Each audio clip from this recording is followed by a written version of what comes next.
Шипката, онази бодлива храстинка край пътя, която никой не съдеше, а всички чакаха да озрее. Беше есенният дар на бедните.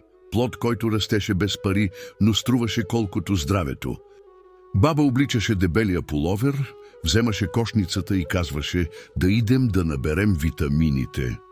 После миеше шипките, махаше семките и ги вареше бавно, докато цялата къща замирише на есен и търпение.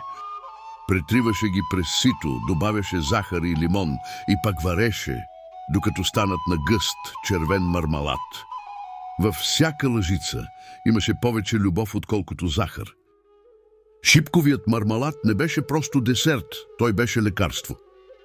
Богат на витамин С, желязо и силиций, помагаше при настинки, бронхит, умора, анемия и болни стави.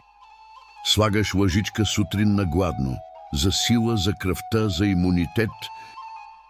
Баба казваше, шипката пази човека от болести и отчаяние. Днес го продават в бурканче с етикет, но истинският няма марка. Има аромат на детство и вкус на оцеляване. Шипковият мармалад, витаминът на бедните и богатството на онези, които още помнят.